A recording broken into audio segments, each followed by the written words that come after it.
Oke, assalamualaikum warahmatullahi wabarakatuh dan selamat siang teman-teman sekalian. Selamat siang. Oke, hari ini saya kembali lagi akhirnya podcast dan hari ini saya senang sekali karena tamu podcastku hari ini jauh-jauh datang dari Jakarta. Kayak pantun. Nah, teman-teman, nantinya teman-teman ada yang bertanya-tanya mungkin, Pak, kenapa baru ke podcast lagi? Kenapa harus di baru podcast lagi? Karena banyak kesibukan dan beberapa hari sebelumnya atau beberapa minggu sebelumnya ini ada yang namanya akreditasi. Dan sistem informasi alhamdulillah berakreditasi unggul. Setelah TI akhirnya sistem informasi berakreditasi unggul juga. Nah, teman-teman, saya Kak Rusdi sebagai host di sini akan ngobrol lagi dengan tamu spesialku hari ini yang merupakan sahabatku juga sebetulnya teman-teman, dari organisasi, kuliah hingga sampai hari ini main ke Makassar se-effort ini kayaknya dia ya. Oke, jangan lama-lama, langsung saya kenalkan. Oke, halo semuanya. Perkenalkan, nama saya Zul. Saya adalah teman seangkatannya Kakak Rusdi. Itu saja. Nah, teman-teman, ada mungkin yang familiar tapi ada juga mungkin yang belum kenal tahu. Nah, kalau kita sebut angkatan pasti banyak yang bingung angkatan berapa kayak gitu. Saya juga enggak pernah sebut angkatan berapa, Kak. Oh, iya. Angkatan berapa kita waktu di Oke, kampus? saya angkatan 2014 masuknya. Jadi Iya, iya. masuk kampus 2014. Nah, teman-teman, jadi ini Zul, sahabat saya, teman saya waktu berkuliah masuk 2014, terus kita masuk organisasi 2014 akhir kayaknya. Iya, benar. Nah, dan di organisasi itu kita memilih konsentrasi. Nah, kalau saya pilih konsentrasi atau pembelajaran multimedia. Nah, kalau kita sendiri Kak Kanda. Oke, saya pilih programming. Jadi sampai sekarang masih berprofesi sebagai programmer. Iya, iya, iya. Jadi teman-teman, hari ini mungkin kita akan bahas program, mungkin kita bahas atau nostalgia dari 2014 kemarin waktu kita kuliah. Nah, teman-teman, mungkin kalau program sering kita bahas di masa-masa tak dulu yang kita ingat kalau memulai belajar begitu. Karena kan sekarang ini banyak orang yang lebih ke gadget kayak gitu. Ya, benar-benar. Jadi kalau saya pribadi pertama kali belajar programming itu ketika semester 1 kuliah. Jadi di kampus diperkenalkan pelajaran dasar. Tapi karena merasa kurang puas nih di semester 1. Nah, itu coba ngulik sendiri. Nah, di zaman itu untuk belajar programming sumbernya dari YouTube sama dari buku gitu. Jadi ke tempat-tempat bazar buku atau mungkin ke toko-toko buku seperti Gramedia, terus nyari buku yang berkaitan dengan programming. Tapi di zaman itu nyari referensi materi dari programming itu, buku programming itu sangat susah. Jadi mostly kita ngambil materinya dari YouTube gitu. Itu ketika pertama belajar programming dari kuliah.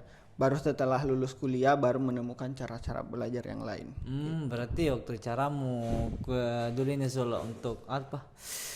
Kandaku belajar program ini justru malah lebih banyak ke buku juga, Di. Iya, kalau zaman dulu.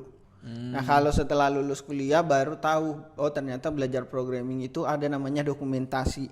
Dokumentasi itu adalah panduan lengkap belajar langsung dari platformnya. Misal mau belajar JavaScript, ya cari dokumentasi JavaScript. Teman-teman mau belajar database, misal MongoDB, cari langsung di dokumentasi MongoDB gitu. Nah, teman-teman, jadi ya kalau dilihat perkembangan sekarang tuh, karena kan banyak mungkin yang belajar langsung lewat AI. Bahkan ada yang belajar program itu sangat dibantu dengan AI. Menurutmu, kalau kau lihat ini tuh perkembangan sekarang, apakah AI ini sangat banyak membantunya memang untuk anak program atau memang hanya sekedar enggak banyak aja lah, kecil, sebagian kecil hanya membantu untuk pembuatan program mungkin kayak gitu. Oke. Kalau melihat teknologi sekarang itu nggak bisa dipungkiri bahwa untuk bikin program di hari ini di zaman sekarang podcast ini di tag itu bisa sesimpel ngeprom. Ngeprom Jadi saja teman-teman iya. tinggal cari platform untuk di luar sana udah banyak platform AI yang khusus untuk bikin aplikasi. Teman-teman tinggal nge-prompting dan bisa jadi di hari yang sama. Tapi secara kualitas mungkin kebanyakan masih template hasilnya dan mungkin tidak bisa se-customize apa yang kita butuhkan. Nggak sesuai dengan apa yang kita cari tuh sebetulnya. Dan kulihat itu kalau prom itu kebanyakan lebih outputnya ke gambar saja atau video. Kalau di dunia programming bahkan bisa sampai bikin website, bisa Masa? bikin aplikasi. Iya. Tapi itu tidak menjadikan seorang yang bikin aplikasi lewat ngeprom itu sebagai programmer. Karena menurutku pribadi bahwa kalau mau benar-benar terjun di dunia programming bukan soal tools yang kita pakai, tapi soal pemahaman kita terkait programming itu sendiri. Jujur setelah saya mengenal AI di awal-awal termasuk orang yang skeptis, bahkan termasuk orang yang menjauhi AI untuk bikin aplikasi. Karena menurutku punya pride sendiri ketika bikin sebuah fitur itu hasil buatan sendiri ketik Ya, manual. betul. Iya. Tapi semenjak nyobain AI karena tuntutan pekerjaan, dikejar deadline Ya, dan pakai sebagai tenaga pengajar yang juga harus beradaptasi dengan tools yang baru, nyobain dan ternyata semembantu itu dan seadiktif itu. Jadi setelah pakai AI kecanduan untuk setiap ngerjain kerjaan itu harus dibantu AI. Berarti Bukan karena nggak bisa, tapi karena dengan AI ini bisa mempercepat. Berarti lebih efisien, minimalisir waktu. Kayak Tapi gitu. di beberapa kasus nemu untuk orang-orang yang baru belajar programming dan dia langsung pakai AI, dia bisa bikin aplikasi tapi nggak tahu dia bikinnya pakai apa, teknologi di baliknya gimana, cara kerjanya gimana. Jadi dia cuma tahu input outputnya tanpa tahu prosesnya. Sehingga kalau terjadi error, ada bug, itu kadang Stuck yang nih. nge-prompt itu stuck, iya, nggak tahu mau ngelanjutinnya gimana, mau ngedebugnya gimana gitu. Berarti kalau kasus seperti itu mungkin hampir 80% dari AI bukan dari idenya sendiri. Ditambah AI itu kebanyakan dia pre-generated, jadi dia udah tahu informasinya terlebih dahulu terus diimplementasikan. Nah yang jadi kendala kalau ternyata teknologi yang kita pakai itu adalah teknologi baru yang AI belum pelajari. Semisal kita ngerjain project dengan tools versi 3, ternyata AI itu waktu dibuat dia baru belajar data yang versi 2. Jadi semua teknologi masih ada batasan. fitur-fitur baru dia belum tahu cara pakainya. Iya, iya. Walaupun bisa diakali juga sih. Nah, jadi teman-teman masih ada plus minusnya sebetulnya kalau kita memanfaatkan AI itu bisa jadi hasilnya mungkin hanya mendekati dengan apa yang kita inginkan, tapi tidak selengkap dengan apa yang kita pikirkan. Biasanya begitu atau kebutuhan kita. Nah, bahkan saya sebetulnya hari ini sampai hari ini belum setuju dengan lomba-lomba yang mengizinkan, mungkin lomba dalam aplikasi ataupun juga lomba animasi itu mengizinkan menggunakan AI. Sebenarnya itu pro kontra juga kan, karena Iya. ketika kita memblokir sebuah tools tertentu, ketika kita tidak mengizinkan penggunaan tools tertentu, tapi kalau di industri ternyata tools itu beneran dipakai, ya kenapa enggak? Jadi mungkin yang digeser bukan lagi penilaian gimana cara mereka ngerjain, tapi yang dinilai adalah ide mereka. Jadi walaupun mereka pakai AI itu kan hanya tools ya buat menjembatani apa yang kita pikirkan dan apa yang mau dieksekusi. Selama idenya lahir dari mereka, menurutku nggak ada masalah. Berarti syarat dan ketentuan dalam lomba itu teknis tidak dihitung. Ya bisa jadi, karena semua hal teknisnya bisa di-handle AI kan.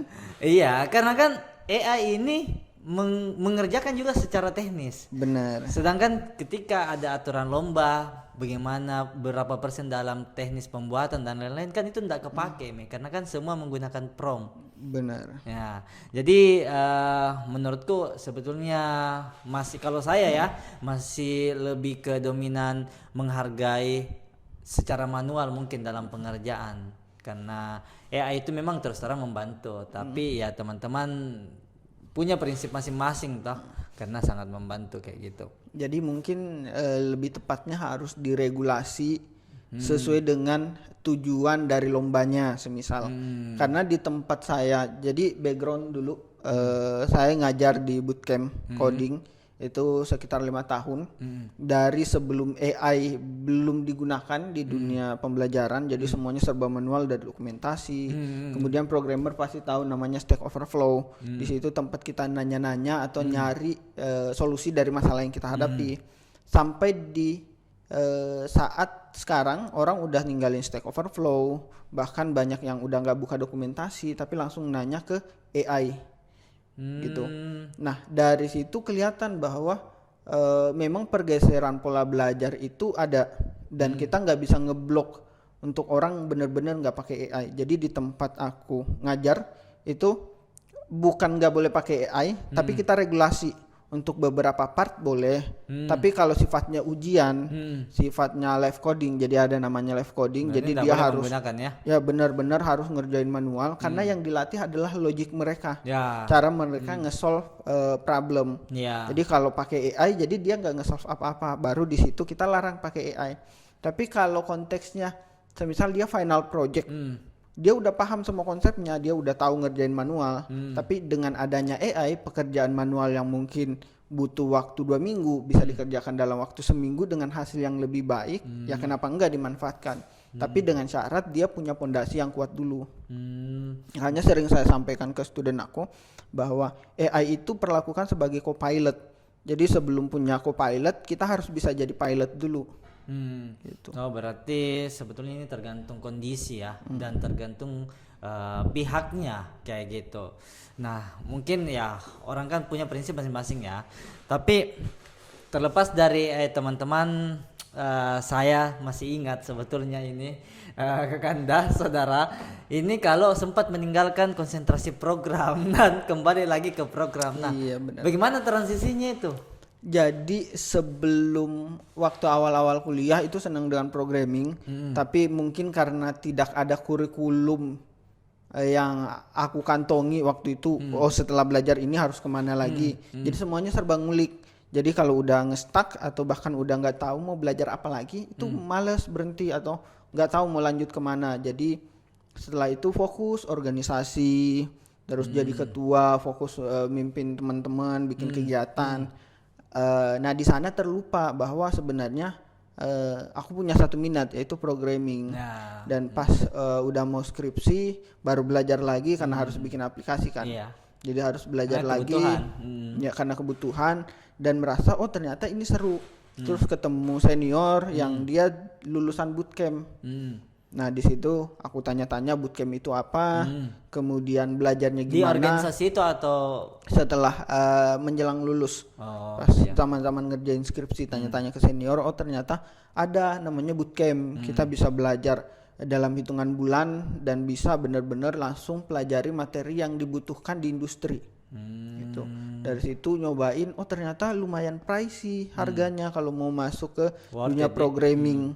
Tapi katanya worth it karena setelah lulus bisa dapat gaji yang lumayan bersaing. setelah dari Setelah bootcampnya? lulus, ya. Iya. Dan nyobain, oh ternyata ada beasiswa waktu itu, nyoba daftar, alhamdulillah lulus. Nah dari situ baru belajar lagi programming selama 4 bulan. Barulah setelah itu memutuskan Kembali. untuk benar-benar di dunia programming. Kembali ke setelan pabrik. Iya. Nah teman-teman, jadi kegiatan itu sebetulnya dilakukan setelah atau after dari perkuliahan dan setelah lulus, bukan ketika berkuliah ikut bootcamp dan akhirnya ada satu yang tidak diserusi lagi kuliahnya, tidak. Jadi itu setelah kuliah teman-teman. Nah mungkin kalau hari ini kita membahas tentang AI, bagaimana transisinya dulu belajar program. Nah sebetulnya moga dari dulu ini pertanyakan tuh, moga tanya apa sebetulnya yang jadi minatnya orang ketika sudah menyentuh di dunia program? Apakah karena saya keren bikin aplikasi, ataukah ada hal lain menurut ini Kakandaku? Sebenarnya belajar terutama di zaman sekarang yang belajar programming itu nggak harus melulu menjadi seorang programmer. Karena bisa jadi programming ini hanya jembatan buat mengatur atau mengasah pola pikir. Jadi teman-teman yang merasa perlu belajar problem solving bisa belajar coding. teman-teman yang merasa perlu men-challenge dirinya atau pingin bikin produk sendiri juga bisa belajar coding. Apalagi kan belajar coding sekarang referensinya gampang, di YouTube itu banyak. Kalau dulu kita nyari tutorial programming di YouTube isinya orang India semua. Masih minim lah untuk Indonesia di. Nah sekarang teman-teman bisa lihat banyak YouTuber programmer itu di YouTube kita yang orang Indonesia. Jadi teman-teman sekarang referensinya cukup banyak dibanding dulu. Kalau dulu masih minim, kalau sekarang ini teman-teman bisa cari di Google, di YouTube dan lain-lain sejenisnya, mungkin sudah dapat untuk arahan nanti belajar programnya bagaimana. Nah, ditambah role-nya kan sekarang udah banyak kan. Iya, programmer dulu orang taunya programmer doang atau web developer. Nah, sekarang udah dibagi-bagi, ada front end, ada back end, ada DevOps dan seterusnya. Itu berarti sudah masuk ke ini ya. Kalau kan UI itu termasuk bagian dari program. Iya, tapi biasanya itu diserahin ke UI UX designer. Oh, jadi cuma satu orang yang ngerjakan. Iya. Beda ya atau sama? Beda tim biasanya kalau di dunia Yang profesional. Iya, yang profesional, yang role-nya benar-benar dibagi. Jadi ada tim khusus buat UI UX designer. Jadi dia bikin desain tampilan dan bagaimana interaksi Anggaplah di dalamnya. satu project ini aplikasi dan terdiri dari tim UI UX. Biasanya pastinya ada project manager dulu yang manage semua iya, satuan betul. project, semua Iya. timnya. Jadi lead lah. Biar lebih Kemudian terarah. ada UI UX designer untuk bikin tampilannya, layoutnya, prototipenya dan seterusnya. Kemudian ada front end. Front end itu implementasi dari desain menjadi website atau sebuah aplikasi. Itu dikerjakan oleh front end. Kemudian back end itu yang ngehandle database, ngehandle logic, perhitungan di balik itu lumayan tombol-tombol. Nah, itu lumayan mikir keras untuk algoritma dan seterusnya. Itu fundamental programmingnya harus benar-benar matang kalau di situ. Apalagi kalau ngehandle-nya yang terkait finansial, keuangan, yang Betul, udah ada lebih berat lagi. hitung-hitungannya itu yang lumayan berat. Kemudian ada juga yang DevOps, khusus ngurusin server, deployment dan lain-lain gitu. Jadi kalau ada yang mau fokus di satu bidang aja bisa, atau mau nguasain semuanya jadi full stack bisa. Bah, Full cukup stack berat. itu nguasain semuanya termasuk mobile. Itu sebagai seorang pengajar ya harus bisa Harus bisa. minimal Iya. basic dari semuanya, mau mendalami semuanya juga bisa. Iya, karena Apalagi kan dia sekarang harus udah ada mengarahkan. AI kan. Ya, betul.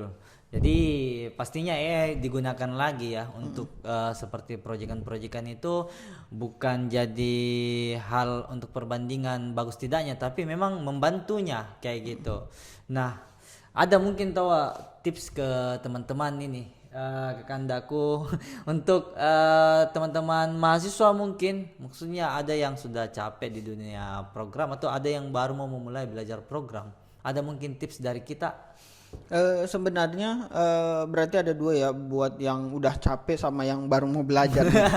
Jadi buat yang udah capek belajar programming mungkin coba lihat lagi deh tujuan belajar programmingnya apa. Karena sebenarnya kalau kita punya tujuan, capek itu bukan alasan untuk berhenti. Capek itu hanya bisa dijadikan alasan untuk beristirahat. Setelah istirahat udah nggak capek ya lanjut lagi. Takutnya kan terjadi seperti tadi tuh, arahnya tidak ada Iya, ketika benar. sudah pelajari kayak Jadi gitu. kalau mau belajar programming tapi udah capek, coba cari tahu tujuannya, dan kalau bisa cari mentor mungkin yang sesuai dengan cara Lebih belajar bagus kalau ada teman-teman. mentor sih. Ya, jadi bisa ngarahin cara belajarnya. Tapi kalau nggak punya kenalan di YouTube Juga banyak. ada banyak dan biasanya bikin playlist. Ya tinggal ikutin playlistnya. Semisal mau belajar basic JavaScript, cari playlistnya. Jadi dia ngajarin per video 10 menit, tapi ternyata playlistnya panjang. Jadi teman-teman bisa ngikutin dari situ. Nah, teman-teman, jadi sudah ada tips and trick mungkin ya yang minat dengan dunia program, dan sebetulnya banyak konsentrasi lain juga. Tapi teman-teman yang lagi ngulik-ngulik tentang program itu sangat banyak sekali referensi untuk belajar dan bisa berkembang. Bahkan secara profit mungkin teman-teman bisa dapatkan yang cukup lumayan besar kalau teman-teman bisa menyusun dengan rapi ataupun juga menjalaninya dengan dengan konsepnya matang kayak gitu. Dan benefit utamanya jadi programmer adalah kerjanya bisa remote. Remote di Kerja dari manapun. Tapi di perusahaan yang mungkin baru dirintis, ya bisa jadi kerjanya juga di weekend Ya, atau di betul. malam, tiba-tiba malamnya aplikasinya error harus diselesaikan malam betul. itu juga. Itu mungkin yang akan jadi kendala ketika baru pertama berkarir sebagai programmer. Tapi kalau udah ngelewatin jenjang karir sampai senior harusnya Oh, lebih enjoy. ya lebih santai, Lebih santai. dan ya bisa remote dan bisa tetap freelance. Semisal Nah, kerjaannya udah santai nih, merasa banyak waktu kosong. Nah di situ bisa freelance lagi. Jadi punya kerjaan yang full time dan punya kerjaan freelance buat nambah-nambah penghasilan. nah Biar teman-teman. jalan-jalannya makin sering gitu. Nah, jadi sangat diuntungkan juga sebetulnya ya bekerja di dunia teknologi ini. Ada yang waktunya bisa di mana saja dikerjakan, ada yang kapan saja dikerjakan, tapi ingat untuk konsisten dan bisa bertanggung jawab dengan apa yang dibuat. Karena mungkin tadi itu ya bagian dari benefit ataupun juga nilai plus lah menjadi seorang programmer. Nah, teman-teman, nostalgia saya 2014 ini ketemu dengan kawan saya yang cuman beda bidang. Saya di multimedia, dia di program, tapi alhamdulillah hari ini bisa sharing dan berbagi ke teman-teman. Nextnya mungkin teman-teman bisa menonton podcast ini dan bisa lebih terarah lagi dalam belajar programming. Kalau multimedia sering minta dengar. Ya, ya, ya. Nah, mungkin kalau ini pertanyaanku untuk pribadi, adakah minat untuk mengembangkan kembali programnya di kota Daeng ini, ataukah masih stay dengan ibu kota di Jakarta atau bagaimana? Sebenarnya Jakarta itu bukan titik tujuan utama sebenarnya. Jadi niat pertama ke Jakarta adalah jadiin batu loncatan biar bisa berkarir lebih jauh lagi. Betul. Sebenarnya rencananya mau ke luar negeri. Tapi Tapi lebih karena jauh, guys. mungkin menemukan zona nyaman di Jakarta, jadi nggak kerasa 6 tahun udah di Jakarta dan ketemu jodoh di Jakarta. Jadi sekarang mikir kerja luar negeri sebenarnya masih ada. tapi mungkin akan nyari yang remote. Jadi tetap di Jakarta tapi kerjanya di luar negeri karena klien-klien juga beberapa orang Jakarta. Jadi sebenarnya project pun yang kalau ada yang dari Makassar bisa dikerjakan, tapi Berarti kalau remote. persiapan ke luar negeri itu dari bahasa juga sudah disiapkan dari kemarin-kemarin. Yes, of course. Jadi, oh ya, belajar programming teman-teman harus minimal punya basic. Basic bahasa Inggris ya. Nggak harus bisa ngomong lancar bahasa Iya, Inggris, tapi minimal minimal basic bisa ada. baca tulisan bahasa Inggris karena dokumentasi itu kebanyakan bahasa Inggris. Nah, kebetulan kemarin kita ini sudah ambil atau bikin satu program di studio ini untuk belajar basic bahasa Inggris. Nah, salah satu alumni ikut juga terlibat atau menjadi talentnya untuk men-sharing bagaimana belajar bahasa Inggris untuk pemula.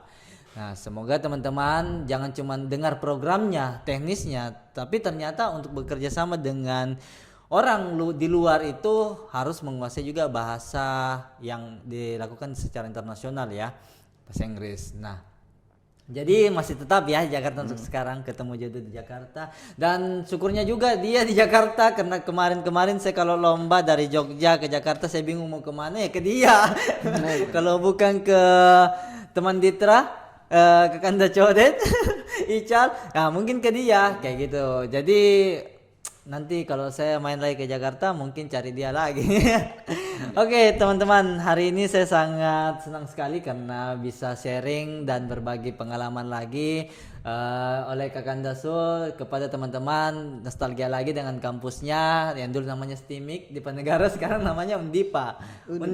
Universitas Dipa Makassar. Nah, semoga teman-teman bisa menyaksikan ini, bisa mendapat pahaman lebih jauh lagi tentang dunia program dan semakin senang dengan dunia program. Untuk Kakandaku, terima kasih sudah berkunjung ke studio. Bagaimana dengan suasana baru ini? Menarik, ternyata setelah kembali lagi ke kampus banyak perubahan, banyak Sudah. Hal-hal Jangan baru. terlalu banyak. Jangan Dan terlalu banyak memujinya. ada studio baru ternyata di sini. Jadi ini podcast dadakan yang bahkan obrolannya baru di set pas kamera nyala. Langsung saya todong teman-teman. Ya mumpung dia di sini tuh kapan lagi saya ajak dia podcast. Mumpung dia di Makassar, berkunjung di kampusnya yang pernah menjadi ketua dari salah satu organisasi Organda toh. Iya. Oke teman-teman, terima kasih yang telah menyaksikan. Jangan lupa follow Instagram, TikTok dan YouTube untuk mendapatkan lagi pengalaman-pengalaman atau cerita yang lainnya. Sampai ketemu di podcast selanjutnya. Wabillahi taufiq wal hidayah. Wassalamualaikum warahmatullahi wabarakatuh.